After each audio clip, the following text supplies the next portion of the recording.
Hello friends, कैसे हैं आप। ये आर्टिकल आपका सेडिशन के ऊपर है। तो क्या आपको पता है कि हमारे देश में जो 100 लोग जिनको सेडिशन के लिए अरेस्ट किया जाता है, उसमें से सिर्फ 3% लोग पर ही सज़ा मिलती है। मतलब कि सिर्फ 100 में से सिर्फ 3% लोग ही ऐसे होते हैं जिनको एक्चुअल में जो कसूरवार होते हैं। यानी कि बाकी जो 97 है उनका क्या होता है, आप खुद ही सोच सकते हो। दूसरा जो डाटा आप यूज़ कर सकते हो अपने आंसर में, वो है कि जो केसेस है वो 160% ऊपर बढ़ गया है सेडिसन का, जो कि दिखाता है कि कहीं ना कहीं इसका सही यूटिलाइजेशन नहीं हो रहा। और जो हाईएस्ट नंबर ऑफ सेडिसन केसेस है ये कहाँ है, तो आपका बिहार, झारखंड, कर्नाटक, यूपी, ये वाले जो एरियाज़ हैं इनमें सबसे ज़्यादा सेडिसन का केस देखने को मिल रहा है। अब बात है कि सेडिसन होता क्या है।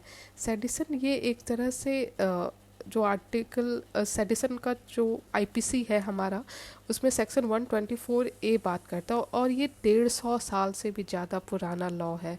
यानी कि जब ब्रिटिशर्स थे वो भी यूज़ करते थे, और जब हम इंडिपेंडेंट हो गए तब भी ये यूज़ हो रहा है। इंडिपेंडेंस से पहले ये हम बाल गंगाधर तिलक, गांधी जैसे लोगों पे यूज़ हो चुका है। सेडिसन एक ऐसा माध्यम बन गया है जिससे कि कई बार गवर्नमेंट जो अपोजिशन के वॉइस है उसको भी दबाने का कोशिश करते हैं। तो जो आईपीसी है उसका जो डेफिनेशन है उसके अनुसार ये कोई भी वर्ड हो सकता है बाय पर्सन और अदरवाइज जिससे कि अटेम्प्ट किया जाए टू ब्रिंग हेट्रेड और कंटेम्प्ट और किसी तरह का डिसअफेक्शन टुवर्ड्स द गवर्नमेंट। मतलब कि आपको दिख रहा होगा कि कितना ये वेग है। जो केसेस हो चुके हैं जो कि आप कोट करोगे अपने आंसर में, वो है आपका Kedarnath and state of Bihar, जिसमें कहा गया था कि एक सिटीजन्स के पास कुछ भी कहने का अधिकार है जब तक कि वो किसी तरह के वायलेंस को इंसाइट ना करे। उसी तरह P Alavi and state of Kerala का जो केस है 1982 का, उसमें एक सुप्रीम कोर्ट ने कहा था कि स्लोगरिंग या क्रिटिसाइज करना पार्लियामेंट और जुडिशियल सेटअप ये सेडिसन नहीं है। तो फिर इतना जब इसमें वेगनेस है, इतना मिसयूज़ होता है, तो फिर सिग्निफिकेंस क्या है सेडिसन लॉ का। तो पहला तो है कि कई बार क्या होता है कि कुछ ऐसे लोग होते हैं जो कि नहीं चाहते कि हमारा देश यूनिफाइड रहे, यूनिटी रहे, या फॉरेन एलिमेंट्स भी होते हैं जो कि ऐसे कुछ मिस्चीवियस एक्टिविटीज़ या एक्शन के थ्रू हमारे देश में वायलेंस हो या डिस्टरबेंस क्रिएट करना चाहते हैं। तो उसके अगेंस्ट यूनिटी ऑफ इंडिया जैसे कि anti national and secessionist activities के अगेंस्ट।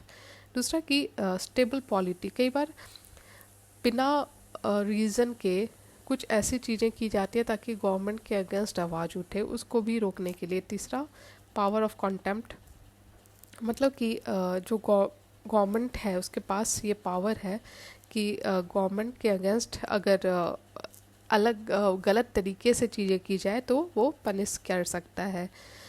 लास्ट पॉइंट तो वही पब्लिक ऑर्डर, कोई नहीं चाहता कि देश में स्टेबिलिटी नहीं हो या जो ऑर्डर है वो डिस्टर्ब हो, जो लोग आम आदमी है उनके लाइफ में असर हो। लेकिन तब इश्यूज़ क्या क्या हैं, क्यों सेडिसन लॉ को के साथ इतने इश्यूज़ आ रहे हैं। तो पहला है कि जो हमारा फंडामेंटल राइट्स हैं, जो हमारे कॉन्स्टिट्यूशनल फादर ने हमें कुछ दिया, उसको वो वायलेट करता है। जो आर्टिकल 19(1) जो हमें कुछ गारंटी देता है freedom of speech and expression का, कि हम कुछ भी बोल सकते हैं, चाहे वो ट्विटर पे हो या गवर्नमेंट के अगेंस्ट हो या फेसबुक पे हो या मीडिया में हो या इन जनरल पब्लिक हो, तो हमें एक अधिकार है कि हम फ्रीडम ऑफ एक्सप्रेशन यूज़ करें। दूसरा कि एम्बिग्विटी, जैसा मैंने कहा कि ये जो वर्ड्स हैं इतने वेग हैं कि इसको जैसे चाहो यूज़ किया जा सकता है, गवर्नमेंट जिस एंगल से चाहे इसको यूज़ कर सकती है।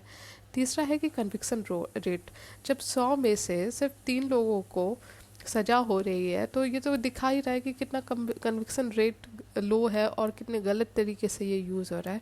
चौथा मिसयूज़, मतलब कि कई बार क्या होता है कि मीडिया के आवाज़ को, जो कि फिफ्थ हमारा पिलर है एक तरह से हमारी डेमोक्रेसी का, तो उसको दबाने के लिए भी यूज़ किया जाता है जर्नलिस्ट के अगेंस्ट, तो वो गलत है। और जो हमारा देश इतना बड़ा डेमोक्रेटिक कंट्री है, ठीक है, एक स्वतंत्र देश है और एक संवैधानिक देश है।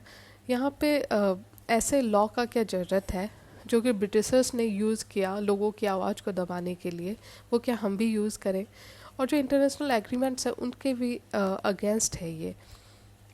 और जो बहुत सारे जो देश है जैसे कि यूके में भी, ठीक है,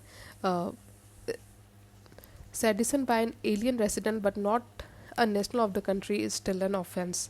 मतलब कि जहाँ से हमारा बहुत सारे कॉन्स्टिट्यूशनल फीचर्स लिए गए हैं यूके, वहाँ पे भी सेडिशन अब ऑब्सोलीट हो चुका है, लेकिन हम इसे रखे हुए हैं। तो ये दिखाता है कि हमें कुछ चेंजेस लाने की ज़रूरत है हमारे सेडिशन लॉ को में, ताकि इसका मिसयूज़ ना हो सके। तो इस तरह से हमने देखा कि हमें डेफिनेशन में क्लैरिटी लाना चाहिए, प्रोसीजरल सेफगार्ड्स, और कम यूज़ करना चाहिए। भाई बाकी लॉज भी हैं और ऐसे लॉ का कम से कम यूज़ हो। तो इस तरह से हमने समझ लिया सेडिशन के ऊपर। आई होप आपको वीडियो अच्छा लग रहा हो। अगर अच्छा लग रहा है तो प्लीज़ लाइक कीजिए और मेरे चैनल को सब्सक्राइब कीजिए। Thank you.